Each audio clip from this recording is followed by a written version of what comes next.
कुठल्या साईडला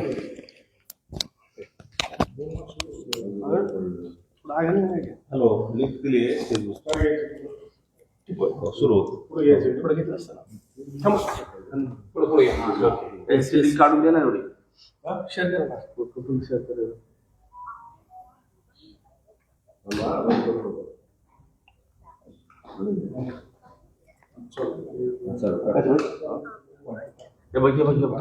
चालू नाही ना आता काही चालू नाही शेअर करायचं शेअर करून द्यावं ठीक आहे कशावर आहे सर त्यांच्याकडे माझ्या पेजची मला द्यावं तुम्ही चालू असल्यावर मुद्दा म्हणताल बंद आहे तुमच्यासोबत कसं सुरू केले अच्छा पुन्हा शोध करणार आहे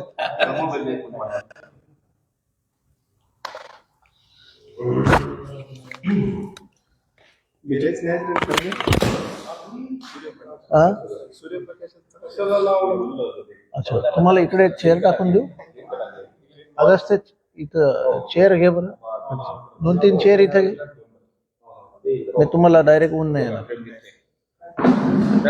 ऊन येतं ना तिकडे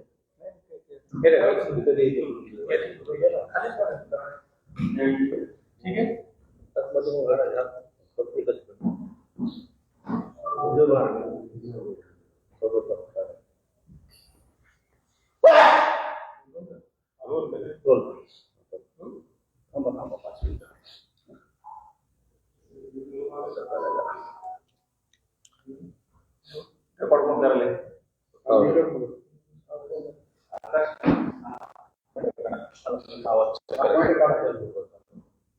चला ओके बाहेर येऊन चालू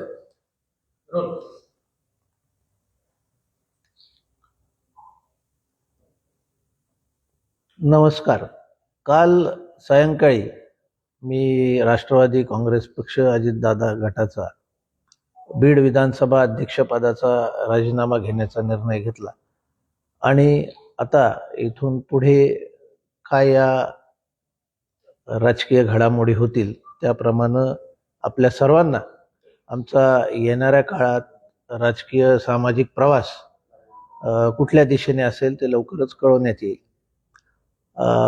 गेली अनेक दिवस आपण पाहिलं की राष्ट्रवादी काँग्रेस पक्षामध्ये आपण काम केलं आणि काम करत असताना येणारे अडथळे हे थांबवण्याचा आणि कुठेतरी पक्षश्रेष्ठीपर्यंत या गोष्टी नेण्याचा मी सातत्याने प्रयत्न केला पण त्याची काही दखल घेण्यात आलेली नाही त्यामुळं काल मी हा राजीनामा पक्षाकडे सुपूर्द केलेला आहे या आयन निवडणुकीच्या तोंडावर असा तुम्हाला निर्णय घ्यावा लागला काय नेमकं या पाठीमागचं कारण होतं बरीच चर्चा गटबाजीमुळे हा निर्णय घ्यावा मी पक्षात प्रवेश केला त्यावेळेस हेतू एवढाच होता की सर्व सामान्य नागरिकांचे जे प्रश्न आहेत ते पक्षाच्या माध्यमातून सोडवले जावे आणि त्यासाठी मी प्रामाणिक प्रयत्न बीड असेल किंवा मुंबई मंत्रालय असेल हे आम्ही रात्रीचा दिवस करून अनेक कामं करण्यासाठी पाठपुरावा केला पण आपण आता थोडक्यात गत विधानसभेला या ठिकाणी बीडला पराभव झाला आणि पराभव झाल्यापासून पक्षांतर्गत जे विरोधक आहेत ते एक प्रकारचे खेळी करू लागले आणि पक्षात आपल्याला काही स्थान ठेवायचं नाही अशा हेतूने पक्षातलेच लोक काम करायला लागले आणि ही गोष्ट वारंवार मी पक्षश्रेष्ठींच्या पर्यंत पोहोचवली पण त्याची कुठं दखल घेण्यात आली नाही आणि असं वाटू लागलं की हे सगळं कटकारस्थान चालू आहे त्यामुळे काल हा निर्णय घेण्यात आला भाई आपण पाहतोय की वेळ खूप कमी आहे अजूनही निर्णय काहीच झालेला नाही पुढचा कार्यकर्ते संभ्रमात आहे आता उद्या 3 वाजेपर्यंत शेवटची वेळ आहे मला माहिती वेळ झालेला आहे आणि उद्याची वेळ पण वेळेत निर्णय घेणं याला महत्त्व असतं याची सुद्धा कल्पना असल्यामुळे आमचा निर्णय जो काही आहे तो आम्ही लवकरात लवकर जाहीर करू भैया या गटबाजी पाठीमागं कोण आहे आणि काय नेमकं कारण घडलं की तुम्हाला थेट निर्णय घ्यावा लागला. कारण आपण जर पाहिलं तर लोकसभेत जवळपास 74,000 महायुतीचा उमेदवार मागे होता. ती सगळी लीड तोडून तुम्ही केवळ 5,000 तुमचा पराभव झाला. त्यानंतरही तुम्हाला राष्ट्रवादी काँग्रेस सोडण्याची वेळ आली. काय कारण?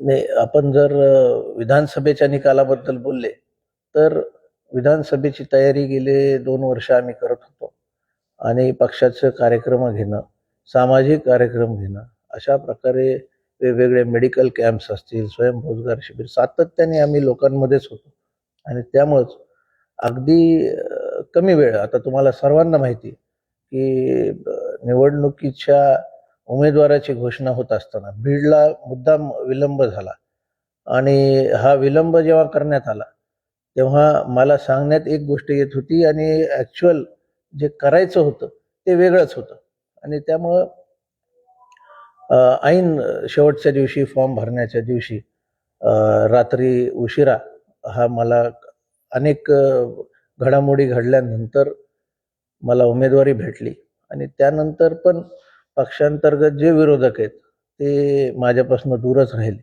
आणि शेवटच्या 2-4 दिवसात हे लोक खरं तर काम करतोय असं त्यांनी दाखवलं, पण कधीच ते मनातून माझ्यासोबत नव्हते. मात्र एकंदरीत जर बघितलं तर तुमची बैठक देखील झाली नगरपालिका निवडणुका काम करणार पक्ष श्रेष्ठ देखील त्या ठिकाणी होते. सगळ्यांना निर्णय देखील ठरला होता. पण नेमकं 2 दिवसामध्ये असं काय झालं आणि जास्त अंश हस्तक्षेप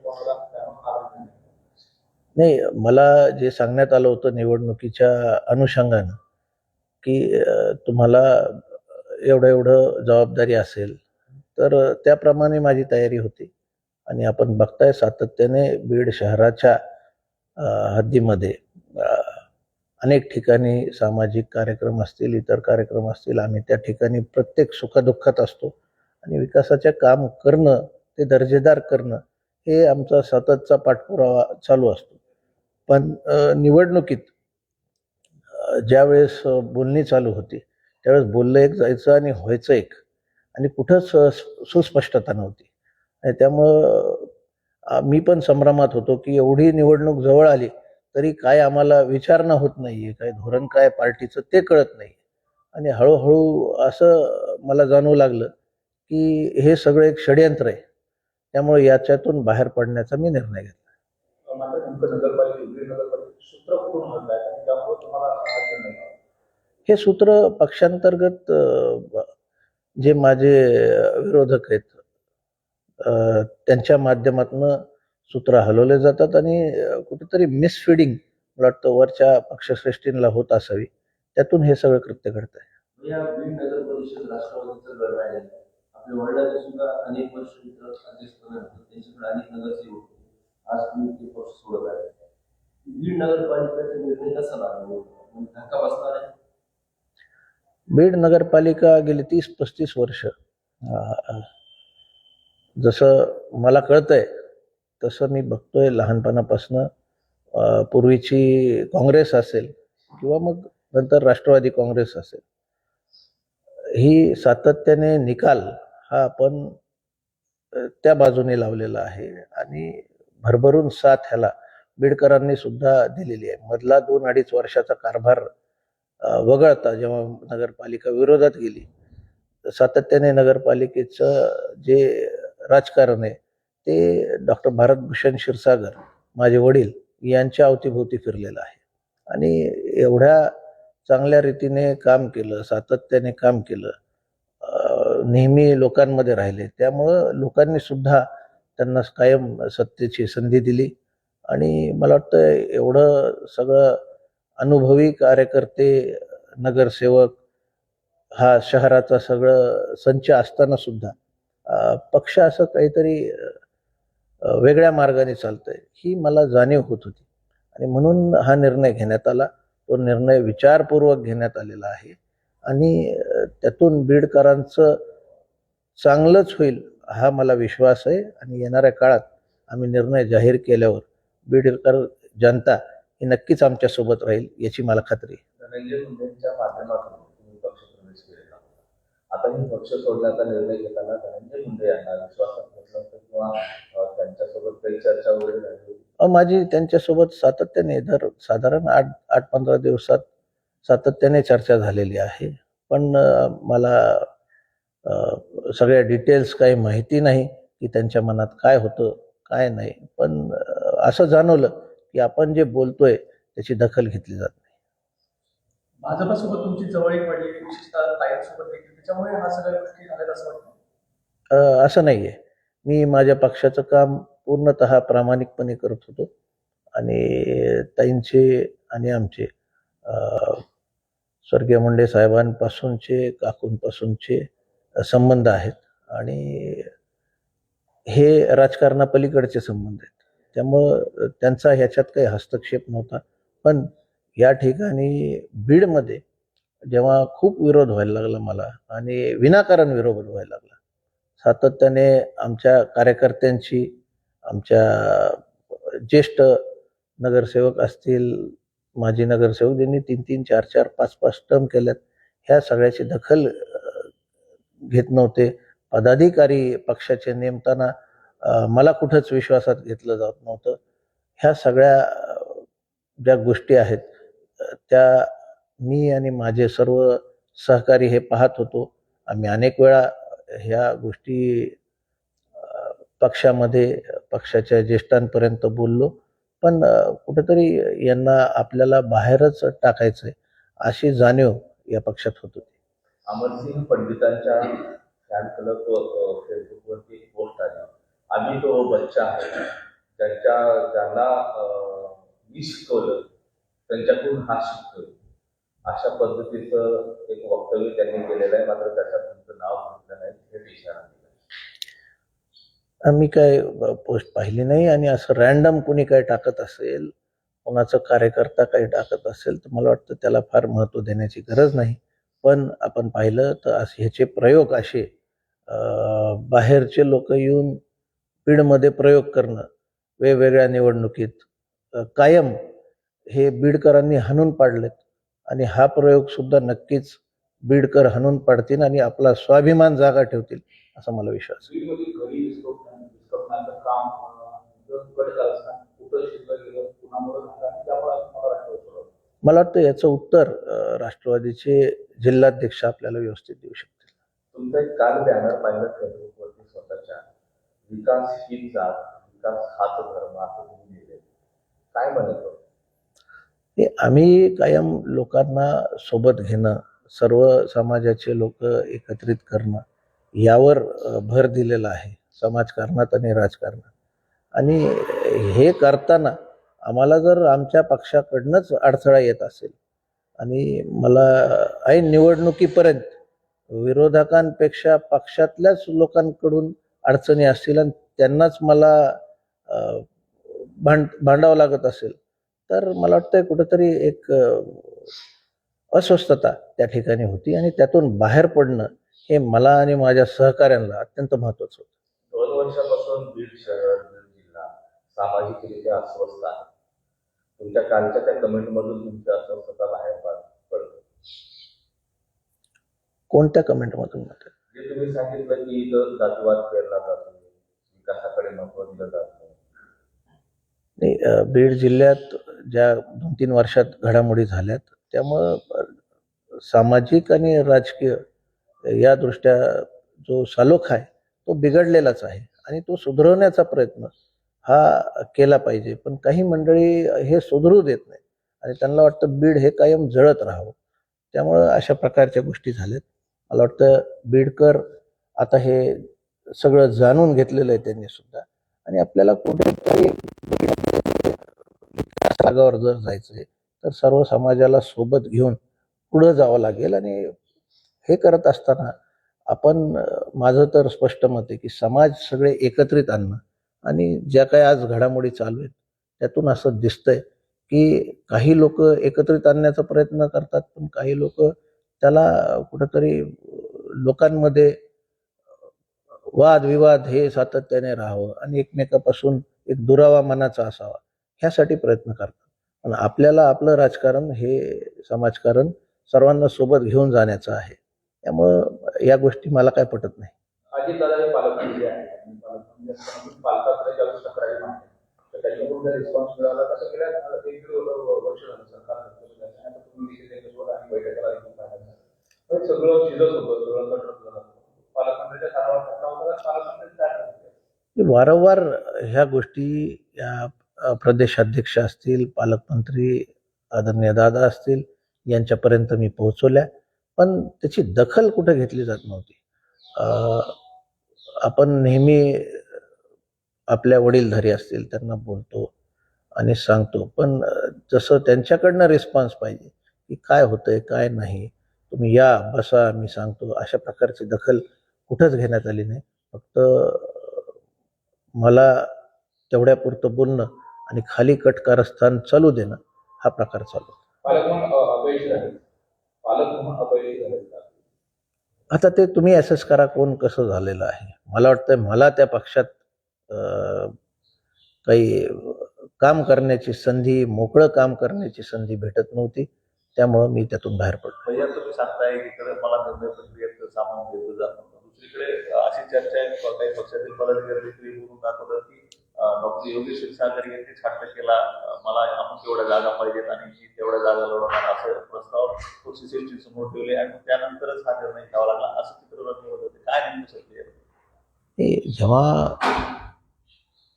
बीड नगरपालिका गेली सातत्याने ही बीडकर आमच्यावर विश्वास ठेवतायत, तर साहजिक आहे की आमचे कार्यकर्ते, माजी नगरसेवक आणि इच्छुकांची संख्या ही आमच्याकडे जास्त असते आणि कुठंतरी एक नेतृत्व हे पाहिजे असतं की असं 10 गटात जर विभागलेलं असलं आणि त्याला नेतृत्वहीन जर युनिट असलं तर ह्या युनिटला मतदार पसंती देत नसतात. आणि माझं पक्षाकडं सातत्याने हीच मागणी होती की कुणातरी एकाकडं तुम्ही नेतृत्व द्या आणि त्याला लीड करायला लावा, जेणेकरून आपण ही निवडणूक किंवा येणाऱ्या कुठल्याही निवडणुका त्या आपण सामोरं जाऊ. आणि ती मीच असावं असंही नाही, कुणाकडं तरी नेतृत्व दिलं पाहिजे आणि कुणावर तरी विश्वास आपण पक्षश्रेष्ठींनी दाखवला तरच पक्षातील इतर कार्यकर्ते आणि जनतेत सुद्धा तसा मेसेज जाईल.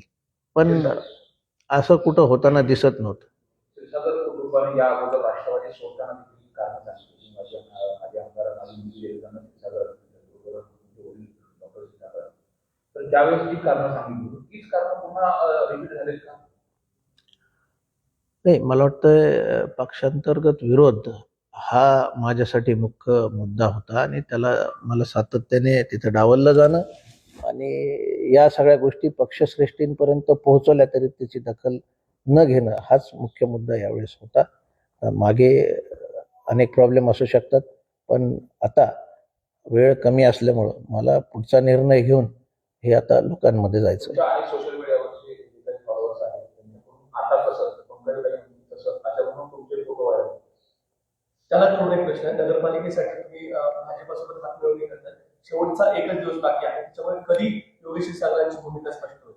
बीडचे सामाजिक समीकरण आणि राजकारण पाहता मी अशी भूमिका घेतली होती की आपण एक महायुती किंवा आघाडी करावी, जेणेकरून आपले नगराध्यक्षाचे पदाचे जे कॅन्डिडेट आहेत ते चांगल्या मताने निवडून येतील, तिथं कुठं रिस्क राहणार नाही.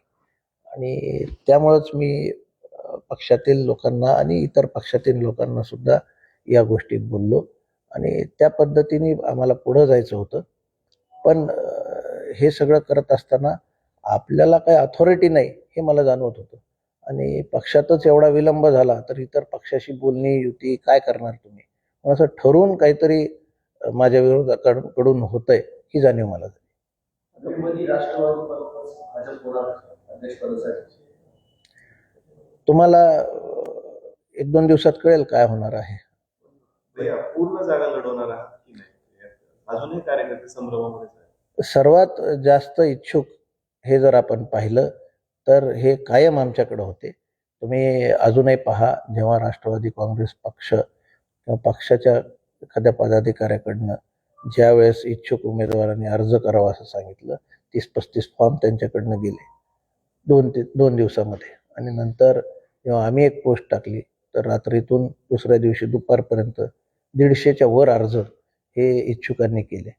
त्यामुळं इच्छुक आमच्याकडं प्रत्येक वॉर्डमध्ये हे भरपूर आहेत होते आणि त्यामुळं आपल्याला सर्वच्या सर्व जागेवर नक्कीच आमचे उमेदवार दिसणार आहेत आणि चांगल्या फरकाने निवडणूक काढून जास्तीत जास्त नगरसेवक निवडून येऊन हे जे मागच्या काळात बदनामीचं राजकारण बीड नगरपालिकेत झाले ते दूर होईल असं स्पष्ट चित्र आपल्याला दिसेल.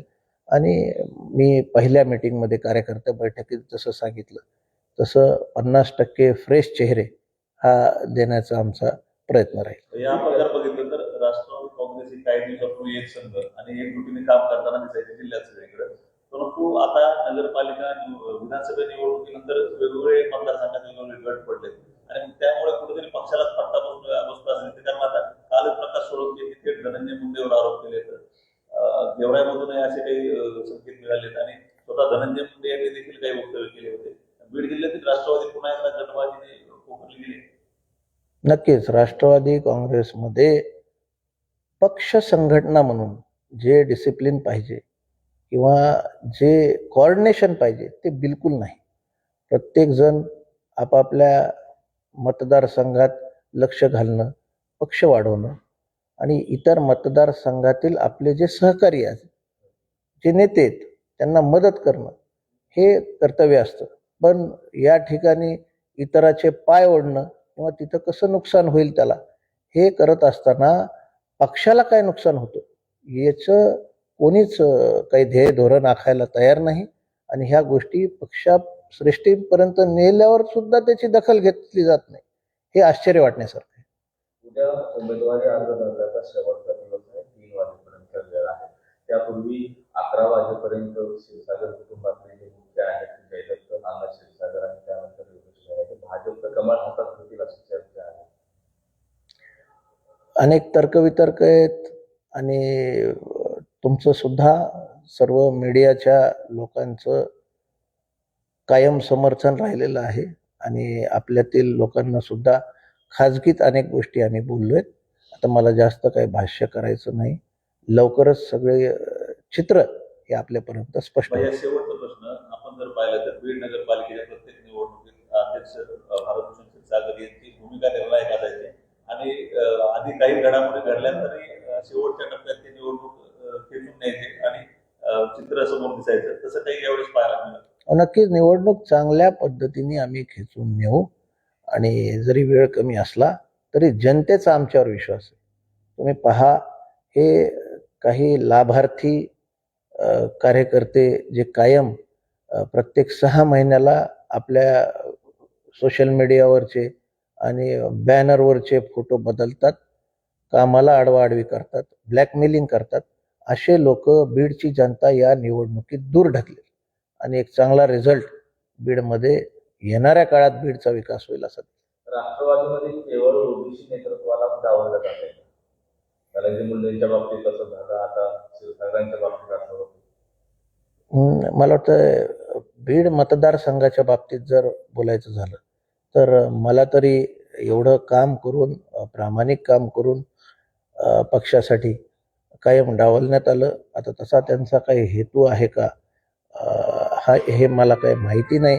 याच्या बाबतीत आपण सर्व जिल्ह्यातील प्रमुख जे नेते त्यांच्याशी बोलून आपले निकष काढावेत. थँक्यू.